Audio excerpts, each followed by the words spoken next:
Social media scroll करते वक्त ऐसी एनिमेटेड कहानियां जरूर नजर आई होंगी। एक मेहनती दुकानदार, उसका एक लालची कॉम्पिटिटर और आखिर में एक अच्छी सी सीख। ये कहानियां पता नहीं कैसे अचानक से हर जगह दिखने लगी हैं, पर कभी सोचा है कि ये इतनी जल्दी इतनी सारी बनती कैसे हैं?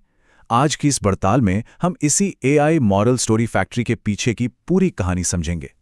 इन कहानियों की जान अक्सर एक ऐसे ही छोटे से बेईमान ख्याल में छिपी होती है। ये मंगरू की कहानी की एक लाइन है। एक मटन बेचने वाला जो थोड़े से लालच में आकर अपने ग्राहकों को धोखा देने का सोचता है। ये एक क्लासिक सेटअप है, अच्छा बनाम बुरा, ईमानदारी बनाम धोखा। और शायद यही वो फॉर्मूला है जो इन कहानियों को इतना पॉपुलर बनाता है। और यही तो आज का सबसे बड़ा सवाल है। देखिए, ट्रेडिशनल एनिमेशन बनाने में हफ्ते या महीने लग जाते हैं, पर ये वीडियोस तो हर रोज दर्जनों की तादाद में अपलोड हो रहे हैं। इसका जवाब एक ऐसी टेक्नोलॉजी में छुपा है जो कंटेंट बनाने के तरीके को शायद हमेशा के लिए बदल रही है। तो चलिए इसकी तह तक चलते हैं। तो सबसे पहले ये समझते हैं कि आखिर ये सारी कहानियां इतनी एक जैसी लगती क्यों हैं। इसकी वजह ये है कि ये सब एक बहुत ही कामयाब और कह सकते हैं कि टेस्टेड फॉर्मूले पर बनी है। इन कहानियों में किरदार भी बड़े पक्के होते हैं। एक तरफ नीरज जैसा ईमानदार हीरो है जो बहुत मेहनत करता है अपने छोले कुलचे के ठेले को और अच्छा बनाने के लिए, उसमें छोले भटूरे भी शामिल कर लेता है। तो दूसरी तरफ दीपक या मंगरू जैसा कोई लालची कॉम्पिटिटर है। अब ये दीपक नीरज से जलता है, उसकी नकल करता है, दाम कम कर देता है, और हद तो तब हो जाती है जब वो उसके खाने में सोडा मिलाकर उसे बिगाड़ने की कोशिश करता है। यही किरदार थोड़े बहुत बदलाव के साथ हर कहानी में मिल जाएंगे। और कहानी का जो ढांचा है वो तो लगभग हमेशा एक जैसा ही होता है। सबसे पहले एक ईमानदार इंसान है जो शांति से अपना काम कर रहा है। फिर एक लालची कॉम्पिटिटर आता है और कोई ना कोई धोखेबाजी करता है, जैसे दीपक ने छोले में सोडा मिला दिया या मंगरू ने बासी मटन बेच दिया। आखिर में धोखेबाज पकड़ा जाता है, सबके सामने उसकी बेइज्जती होती है और ईमानदार इंसान की जीत होती है। ये एक सीधी सादी लेकिन असरदार कहानी है जिसे बार बार दोहराया जा सकता है।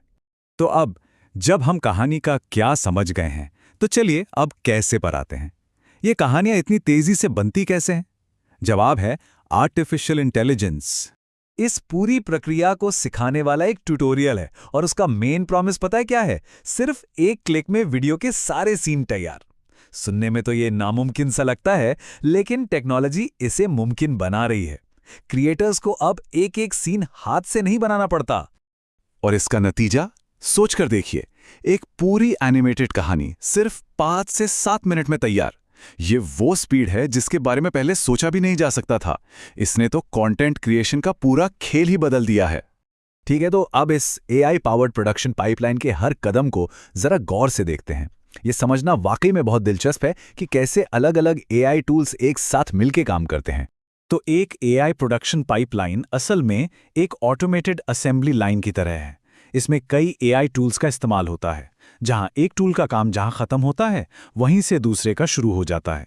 स्क्रिप्ट लिखने से लेकर फाइनल वीडियो एडिटिंग तक सब कुछ ऑटोमेट हो जाता है। ये पूरी असेंबली लाइन कुछ इस तरह काम करती है। सबसे पहले चैट जीपीटी जैसा कोई एआई राइटर कहानी लिखता है। फिर वही एआई कैरेक्टर्स और कहानी के हर सीन के लिए विजुअल प्रॉम्प्ट्स तैयार करता है। मतलब टेक्स्ट में डिटेल में बताता है कि तस्वीर कैसी दिखनी चाहिए। अब आता है सबसे कमाल का हिस्सा। ऑन टास्क जैसा एक एक्सटेंशन इन सारे प्रॉम्प्ट्स की लिस्ट को उठाता है और गूगल विस्क जैसे एआई इमेज जनरेटर को एक एक करके खुद ही भेजता रहता है। नतीजा, मिनटों में दर्जनों तस्वीरें तैयार। इसके बाद जोको एआई जैसा एआई एनिमेशन टूल इन तस्वीरों में थोड़ी बहुत मूवमेंट डालकर उन्हें वीडियो क्लिप बना देता है।